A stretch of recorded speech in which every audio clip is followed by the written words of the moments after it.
লকেটের সঙ্গে অনেক ভালো স্মৃতি আছে। আমি সেইভাবেই লকেটকে দেখতে চাই, বললেন রচনা। রাজনীতিতে ব্যক্তিগত সম্পর্ক আজ যেন না পড়ে, সম্পর্ক যেন ভালো থাকে, বললেন লকেট।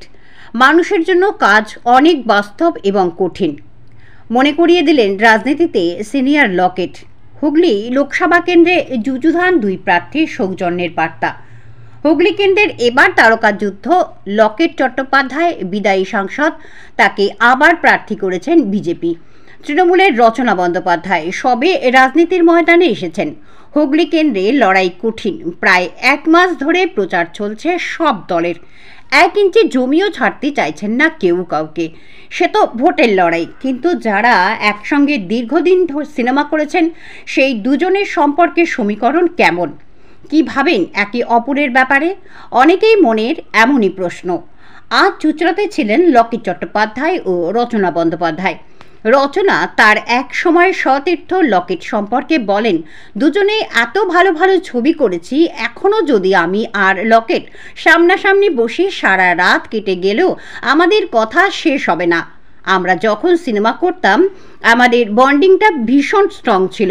আমরা যখন অনেক দিন ধরে ছবি করতাম, আউটডোর শুটিং করতাম, আমরা 5-6 জন শিল্পী, আমি, প্রসেনজিৎ চট্টোপাধ্যায়, লকেট চট্টোপাধ্যায়, লাবণী সরকার, কৌশিক ব্যানার্জি, রঞ্জিত মল্লিক, আমরা একটা গ্রুপ ছিলাম।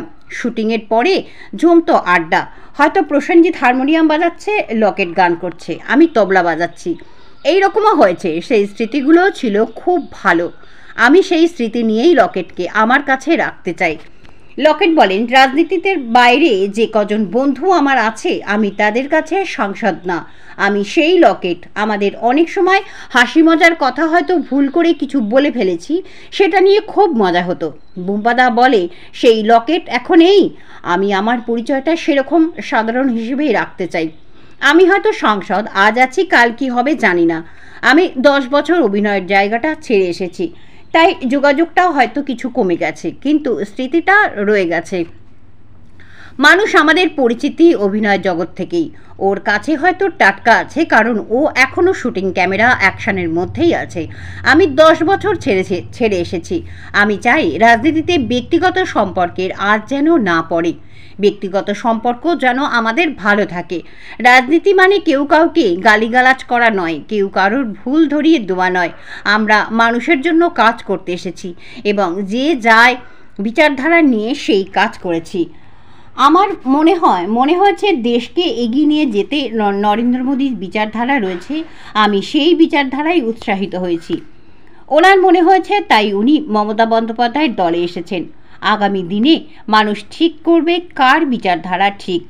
মানুষের কাজ করা অনেক কঠিন। আমি নিজেও ক্যামেরার সামনে থেকেছি। ওর সঙ্গে যদি কখনো দেখা হয় বা কথা হয়, ও নিজেও বুঝতে পারবে এখানে মানুষের যন্ত্রণা, দুঃখ অনেক বেশি। আমরা যখন টিভি ক্যামেরার মধ্যে থাকি তখন মানুষ আমাদের ছুতে পারে না, কিন্তু সেই টিভি ভেদ করে যখন মানুষের কাছে আসি তখন মানুষ আমাদের ছুঁয়ে দেখতে চায়। আমি ওকে ওয়েলকাম করেছি। আমার বিশ্বাস ও যদি অনেক দিন রাজনীতিতে থাকে বুঝবে নরেন্দ্র মোদীর নেতৃত্ব, দেশ যেভাবে এগিয়ে চলেছে তাতে একদিন না একদিন হয়তো আমার সঙ্গেই কথা বলবে, ভারতীয় জনতা পার্টির সমর্থন করবে। আমার কালি এবং একসাথে ভালো ভালো ছবি করেছি, হিট হিট ছবি দিয়েছি দুজনে একসাথে আমরা, এবং প্রচুর স্মৃতি। কখনো যদি মানে পলিটিক্সটাকে বাদ দিয়ে যদি আমি আর আপনি যেরকম কথা বলছিলাম, আমি আর লকে যদি ওখানে বসি, কখনো কত যে আমাদের কথা থাকবে, যে ওর যদি সেগুলো স্মৃতিগুলো মনে থাকে আর আমার যদি সেগুলো মনে থাকে, তাহলে মানে দিন কাবার হয়ে যাবে, আমাদের কথা শেষ হবে না। এতগুলোই আমাদের স্মৃতি আছে, কারণ সবকটাই ছবি রিলেটেড। কারণ আগেকার দিনে কি হতো জানেন তারা, আমরা যখন সিনেমা করতাম তখন না আমাদের ওই বন্ডিংটা ভীষণ স্ট্রং ছিল, আর্টিস্ট বন্ডিংটা। কারণ আমরা একসাথে আউটডোর করতাম, আমরা একসাথে ছবি, দিনের পর দিন ছবি হতো। এখন 10 দিনে ছবি হয়, তখন 45 দিন ধরে ছবি হতো। তো আমরা এই যে 4-5 জন শিল্পী, 6-7 জন শিল্পী, আমি, প্রসেনজিৎ চট্টোপাধ্যায়, অভিষেক চ্যাটার্জি, লকেট চ্যাটার্জি, রঞ্জিত মল্লিক, লাবণী সরকার, কৌশিক ব্যানার্জি, আমরা একটা গ্রুপ থাকতাম। এই গ্রুপরা আমরা যে কত আমাদের মজার স্মৃতি, যে শুটিং এর পরে বসে গান গাওয়া, খাওয়া দাওয়া, আড্ডা, প্রসেনজিৎ চট্টোপাধ্যায়ের মাইকে হারমোনিয়াম নিয়ে আসা হলো, হারমোনিয়ামে গান গাইছে, লকেটকে বলা হলো গান গাইতে, লকেট হঠাৎ গান গাইতে শুরু করে দিল, আমাকে বললো তুই একটু তবলা বাজা, মানে এরকম ধরনের আমাদের স্মৃতি। তো সেই জিনিসগুলো খুব ভালো, আমি সেই স্মৃতি নিয়েই লকেটকে আমার কাছে রাখতে চাই। রচনা ব্যানার্জি বলছেন যে আপনার সঙ্গে অনেক ভালো ভালো স্মৃতি আছে, যখন আপনারা একসঙ্গে সিনেমা করতেন, অনেক সিনেমা করেছেন, অনেক ভালো সিনেমা করেছেন। তো সেই জায়গা থেকে দাঁড়িয়ে সেই স্মৃতিগুলোকে উনি মনে রাখতে চান এবং লকেট চ্যাটার্জিকে সেইভাবেই তিনি দেখতে চান। রাজনীতিবিদ হিসেবে আপনি একজন সাংসদ হয়েছেন এখানে বা এখন ভোটের লড়াই করছেন, তার বিরুদ্ধে দাঁড়িয়েছেন, সেই বিষয়টাকে উনি দূরে সরিয়ে রাখতে চাইছেন, এখন কি বলবেন? দেখুন, আমি রাজনীতির বাইরে আমার যে কটা বন্ধু রয়েছে যারা পুরনো ছিল, যারা রাজনীতিতে যখন ছিলাম না, আমি তাদের কাছে কিন্তু কোনো সাংসদ না, আমি কিন্তু সেই লকেট। এবং আমাদের বোমবাদা প্রসেনজিৎ চট্টোপাধ্যায় দেখলেই আমাকে, মানে আমাদের কিছু কখনো কখনো হাসি মজার কথা হতো, কখনো ভুল করে কিছু বলে ফেলেছি বা কিছু হয়েছে, তো ওইটা নিয়ে খুব ইয়ার্কি করে বলে সেই লকেট এখন এই।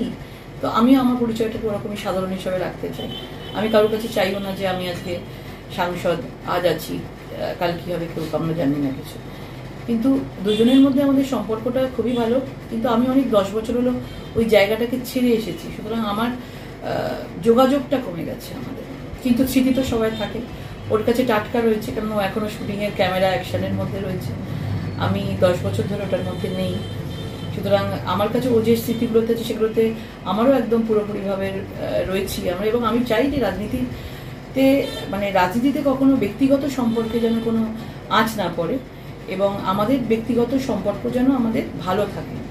এবং রাজনীতি মানে কেউ কাউকে গালিগালাজ করা নয়, রাজনীতি মানে কেউ কাউকে ভুল ধরিয়ে দেওয়া নয়, রাজনীতি মানে আমরা মানুষের জন্য কাজ করতে এসেছি এবং যে যার বিচারধারা দিয়ে কাজ করতে এসেছি আমরা। আমার মনে হয়েছে যে আজকে দেশকে এগিয়ে নিয়ে যেতে নরেন্দ্র মোদীজি রয়েছেন, আমি তার বিচারধারায় আমি কি বলবো, উৎসাহিত হয়েছি। আর ওনার মনে হয়েছে যে উনি যে এসছেন এই মমতা ব্যানার্জি পার্টিতে উনি এসেছেন, সেখানে উনি দাঁড়িয়েছেন, সেটা তার বিচারধারা। আগামী দিন মানুষ ঠিক করবে, মানুষের ওপর ছেড়ে দেওয়া হয়েছে, এটা লোকসভা ভোট, এটা কোনো ইম্পর্টেন্ট ভোট। কিন্তু আমার যেটা মনে হয়, মানুষের কাজ অনেক অনেক কঠিন কাজ আমাদের। আমি নিজেও ক্যামেরার সামনে থেকেছি, ওর সঙ্গে যদি কখনো দেখা হয় বা কখনো পরে কথা হয়, ও নিজেও বুঝতে পারবেনি, পারছে নিশ্চয়ই, যে একদম আলাদা ক্ষেত্রে এটা বাস্তবিকতা অনেক বেশি, মানুষের যন্ত্রণা দুঃখ বিপদ অনেক বেশি। আর একটা টিভি সেটের ভেতরে আমরা থাকি, আমাদের মানুষ দেখে কিন্তু আমাদেরকে ছুতে পারে না। কিন্তু এখানে আমরা টিভিটাকে ভেদ করে আমরা বেরিয়ে সামনে এসেছি, সেখানে 1 to 1 হচ্ছি, ফেস টু ফেস হচ্ছি, চোখে চোখ রেখে আমরা কথা বলছি, সেখানটা অনেক অনেক অনেক বেশি কঠিন বাস্তবের মধ্যে করতে হয়। সেই জন্য আমি বরাবরই বলেছি ও এসছে, ওয়েলকাম। এবারে ও দেখুক, ও চিন্তা করুক, কারণ আমার নিজেরও মনে হয় যে যদিও রাজনীতি আঙিনাটায় বেশি দিন থাকে, ও বুঝতে পারবে যে আগামী দিনে দেশ কীভাবে এগিয়ে চলছে, নরেন্দ্র মোদীজি কীভাবে এগিয়ে চলছে। এবং আমি নিশ্চিত যে একদিন না একদিন ওকে ভারতীয় জনতা পার্টিতে, হয়তো আমার সাথেও কথা বলবে, হয়তো ভারতীয় জনতা পার্টিতে একদিন ওকে সমর্থন করতে হবে, আসতে হবে। স্মৃতিচরণ যে আপনি নাকি হারমোনিয়াম বাজাতেন বা উনি নাকি তবলা বাজাতেন, এরকম? না, আমরা একটু নিজেরাই, আমি এমনিতেই একটু চুপচাপ থাকি, অতটা এই ছিল না, কারণ আমি সবাই থেকে জুনিয়র ছিলাম ওখানে বয়সের দিক থেকেও সব, সেই জন্য একটু বাচ্চা করে সবসময় এরকম একটা বুমবাদা ছিলেন এই করতেন। তবে আমরা সবাই বসতাম, আমরা যখন নর্থ বেঙ্গলে শুটিং করতে গেছি, মেকআপ ভ্যানের মধ্যে, রাস্তার মধ্যে শুটিং হতো, আমাদের মেকআপ ভ্যান থাকতো এবং ভ্যানের মধ্যে আমরা বাইরে বৃষ্টি পড়লেও আমরা ভ্যানের মধ্যে ঘন্টার পর ঘন্টা কাটাচ্ছি, কখন বৃষ্টি থামবে, কখন মেঘ কাটবে, তারপরে আমাদের শুটিং হবে। তো ওই কটার সময় আমরা বসে থাকতাম, মজার গল্প হতো, কাউকে নিয়ে ইয়ার্কি করা, এই করা, এগুলো হতো। হারমোনিয়াম বাজানো তো আমার মনে পড়ছে না, কিন্তু হতো, গান বাজনা হতো। লাবণী সরকার থাকতো, ওনার হাজব্যান্ড থাকতেন, সবাই থাকতেন এবং পুরো মাতিয়ে রাখতেন। আমরা সবাই এনজয় তো ডেফিনেটলি করেছি, ওই মধুর সুন্দর দিনগুলো কখনো বলা যায়। আজকে যেই জায়গাটার যেই নামটা যেটাই এসছে আমাদের, মানুষ চিনেছে, ওই জায়গা থেকেই তো চিনেছে। আপনার ধরুন একটা ফিল্ডে ছিলেন দুজনে অনেক সময় বেরিয়ে দাবি ত্যাগ এই চ্যানেল কোনো প্রচার করে না হিংসাত্মক, ক্ষতিকারক বা অবৈধ কার্যকলাপ। এই চ্যানেল দ্বারা প্রদত্ত সমস্ত বিষয়বস্তু শুধুমাত্র একটি শিক্ষামূলক উদ্দেশ্যের জন্য। ধন্যবাদ, শুভেচ্ছা টিম আমার বাংলা নিউজ।